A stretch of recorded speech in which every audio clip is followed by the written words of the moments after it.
Fighters mindset develop करना। कौन सा माइंडसेट?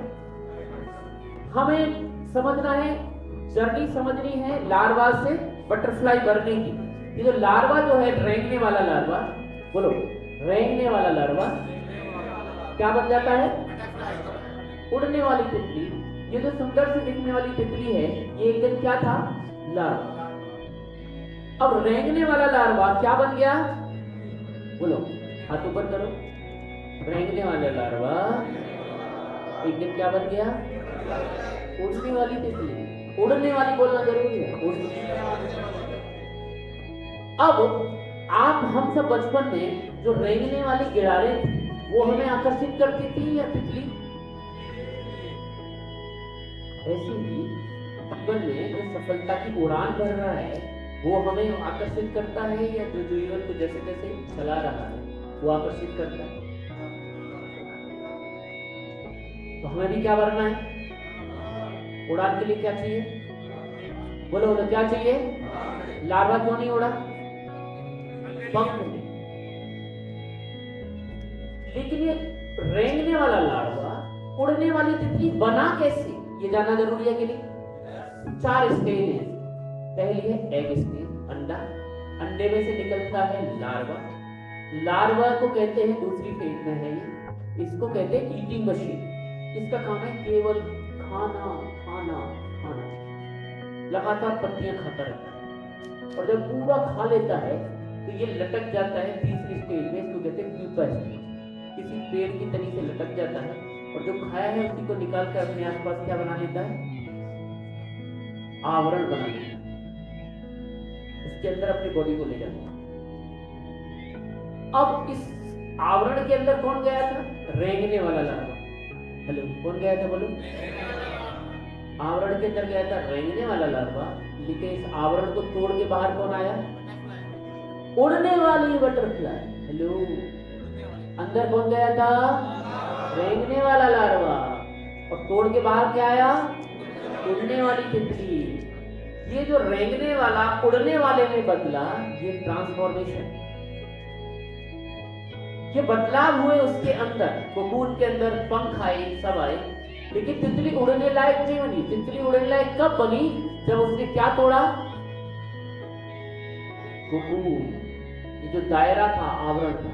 कब उड़ पाई बोलो? क्या तोड़ा उसने? करो करो इशारा, क्या तोड़ा? दायरा। ये जब तोड़ा तब उड़ी। जब ये उसको तोड़ती है तो उसको तोड़ने में जो उसको संघर्ष लगता है, उस संघर्ष में इसके पंखों को मजबूती मिलती है। यदि उसको अलग करके हटा दिया जाए तो आपने कई तितलियों को देखा होगा कि जिनको पंख होते हैं लेकिन उड़ नहीं पाती, फड़फड़ाती हैं और रेंगती रहती हैं। यानी पंख हैं लेकिन उड़ नहीं पा रही क्योंकि पंखों को उतनी मजबूती नहीं मिली। ऐसे ही 4 स्टेज में जिससे हम गुजरते हैं। उड़ इसलिए पाई तितली क्योंकि संघर्ष में उसके पंखों को मजबूती मिली। हम भी 4 स्टेज से होकर गुजरते हैं।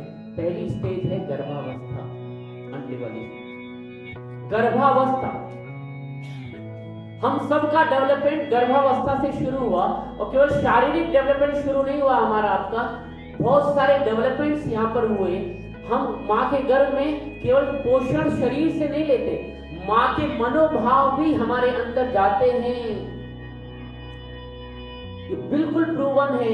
ये हम भूल गए कुछ चीजों को, उसको फॉलो नहीं करते, ये दूसरी बात है। अदरवाइज ये प्रूवन चीज हो गई है और ये विदेशों में भी रिसर्च हो गई है कि होती चली आई है। हमारे यहाँ गर्भ संस्कार, गर्भाधान, बहुत सारी चीजों की व्यवस्था रही है। हर महीने क्या करना चाहिए उसकी व्यवस्थाएं हैं। जैसी संतति आपको चाहिए वैसा आप गर्भ से ही तैयारी कर सकते हैं। ये सारा हमारे यहाँ प्रॉपर साइंस रहा है। तो हमारा डेवलपमेंट यहाँ से शुरू हुआ। जाने अनजाने में पता नहीं, आप देखिए पहला बच्चा जब होता है तो वो ज्यादातर बड़ा बच्चा जो होता है सीधा साधा होता है कि नहीं बोलो? भाइयों में, बहन भाई में जो बड़ा बच्चा है वो सीधा साधा होता है, छोटा वाला शैतान होता है, बदमाश होता है, ऐसा है कि नहीं बोलो? ज्यादातर केस में ऐसा है कि नहीं? ऐसा है, लेकिन है क्या? तो पहला वाला बच्चा होता है, तो पहला वाला बच्चा जब होता है तो उस समय माँ जो होती है, जो महिला है शादी करके आई है और इस घर में नई आई है,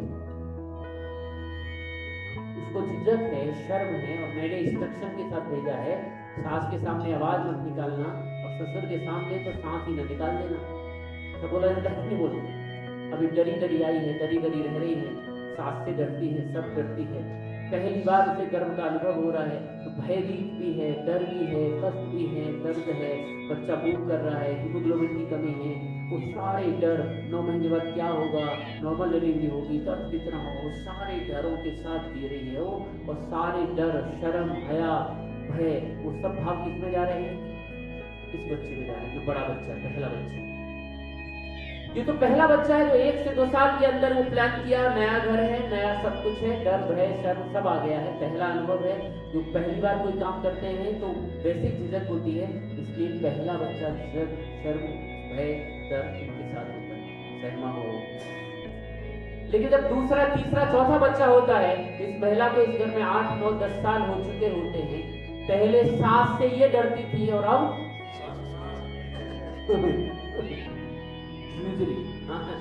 अब ये कॉन्फिडेंट ज्यादा हो गई है।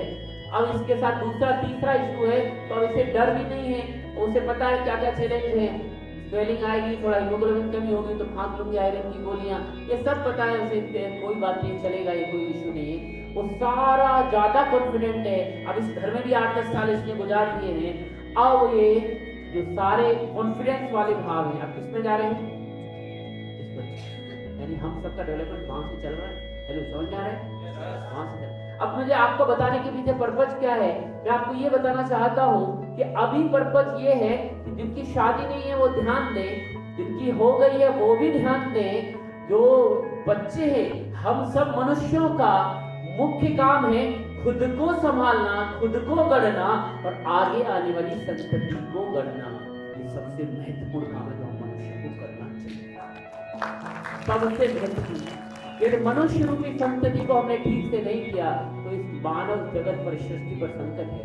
इस सृष्टि को जीव जंतु खत्म नहीं करेंगे, ये मनुष्य प्रजाति खत्म करेगी, और संभालेगी तो मनुष्य प्रजाति, खत्म करेगी तो भी मनुष्य प्रजाति। इसलिए इसको गढ़ने की जरूरत है, इसलिए अच्छे संस्कार देने की जरूरत है, इसमें कॉन्फिडेंस देने की जरूरत है, जो जो अच्छे भाव चाहिए सारे भाव देने की जरूरत है। इसलिए साइंस में आपको समझाने की कोशिश कर रहा हूँ। अगर आपको अपने बच्चे को बिजनेसमैन बनाना है ना, तो अपनी वाली को कहना कि 5 लोगों की, बिजनेसमैनों की कुछ सुन ले, पढ़ ले, तो जैसे पैदा होगा ना, स्कूल में कहेगा कुछ करना है कि वहां से लेकर आएगा। इसलिए वहां से, जब गर्भावस्था के बाद ये आती है शैशवावस्था, यहाँ पर बच्चा खाता है और खाता है, जैसे ये लार्वा खाता था, ये भी केवल खाता है और खाता है बच्चा, शैशवावस्था।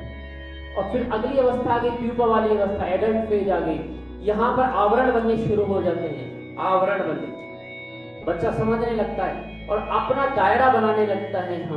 हम ये बच्चा खुद बनाता है और हम बड़े भी उसका दायरा बनाते हैं। तू ये कर सकता है, ये नहीं कर सकता, ये बन गया दायरा। मुझे ये अच्छा लगता है, ये अच्छा नहीं लगता, ये दायरा बन गया। मैं ये कर सकता हूँ, ये नहीं कर सकता हूँ, बन गया दायरा। मुझे बोलने में शर्म आती है, बन गया दायरा। क्या मेरी बात समझ में आ रहा है? मैं इसलिए नहीं कर सकता क्योंकि पढ़ा लिखा नहीं हूँ, हमने तो कभी सेल्स की ही नहीं है, ये दायरा है जो हमने बना रखा है। मुझे स्टेज पर चढ़कर बोलने में डर लगता है, ये क्या है बोलो? ऐसे अलग अलग दायरों में हम समझ लिया है अपने आप को। मैंने आपसे पूछा सफलता क्या है, आपको सबके दिमाग में कुछ न कुछ आ रहा था। पहला प्रश्न था मैंने जो पहले 5 मिनट के अंदर आपसे पूछा था, सफलता क्या है। आप सबके अंदर कुछ न कुछ विचार आए थे, लेकिन आप खड़े होकर बोले नहीं, तो शर्म झिझक हया ने आपको रोक लिया। वो दायरा था, लोग क्या कहेंगे, कैसे बोलेंगे, सही बोलूंगा गलत बोलूंगा, उस दायरे ने आपको रोक लिया। ऐसे अलग अलग दायरे बना के हम उसके अंदर चले गए, और फिर हम उस आवरण बनाने के बाद, ये मेरे बस की बात नहीं है। कई लोग इसलिए आपके साथ रियल एस्टेट बिजनेस में नहीं आए, कई लोग आपके साथ इसलिए सेल्स में नहीं आए, वो कहते हैं भैया सेल्स हमारे बस की बात। ये सेंटेंस सुना है ना आपने? ये क्या है? बोलो बोलो, हाथ ऊपर करो, क्या है ये? क्या है ये? और ये गाले इतने स्ट्रॉन्ग हो जाते हैं कि हम तोड़ नहीं पाते। और ये सब मन के बनाए हुए भ्रम, दायरा इतना, अरे अच्छी अच्छी बातें तू ये नहीं कर सकता, ये दायरा बनकर ऐसे ऐसे मन में गलत नेगेटिव धारणाएं माँ बाप भी डाल देते हैं, टीचर डाल देते हैं। अच्छे मार्क्स नहीं ला रहा बच्चा, तू कुछ नहीं कर पाएगा जिंदगी में, तू किसी लायक नहीं है, तेरी अंग्रेजी अच्छी नहीं है, मैं कुछ कर नहीं पाऊंगा, मैं ज्यादा पढ़ा लिखा हूँ, मैं कुछ नहीं कर पाऊंगा। ऐसे ऐसे दायरे बना देते हैं। कोटा जो सुसाइड सिटी के नाम से भी फेमस है, उस कोटा में एक बच्चा सुसाइड करने के लिए चला गया, वो बहुत फेमस और वायरल हुआ था वीडियो। उस बच्चे ने मरने से पहले अपना एक वीडियो बनाया सेल्फी मोड में, और फिर वीडियो बनाने के बाद फिर उसने आत्महत्या की। उस वीडियो में काफी लंबी बातें की उसने बताया वीडियो बनाने के बाद, उसने बताया वीडियो में बताया, पापा मैं आई लव यू, मैं बहुत प्यार करता हूँ आपसे, मुझे बहुत डर लग रहा है मरने से पहले मम्मी, क्या करूँ, लेकिन मुझे पढ़ाई से भी डर लगता है। वो बच्चा बहुत इनोसेंट तरीके से बोल रहा था, पापा आपने मेरे लिए मैं किसी लायक नहीं। नाना ने कभी डायलॉग मार दिया होगा, ध्यान से समझ, वो कभी बचपन में डायलॉग मारा होगा, तू पढ़ नहीं रहा है, तू किसी लायक नहीं है, तू पढ़ नहीं सकता, तू कुछ नहीं कर पाएगा।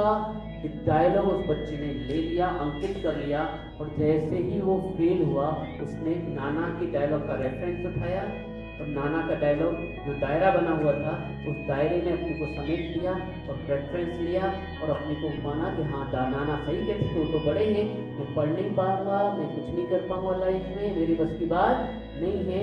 और जब उसे लगा मेरी बस की बात ही नहीं है तो जीकर क्या करूँगा, आत्महत्या कर दी।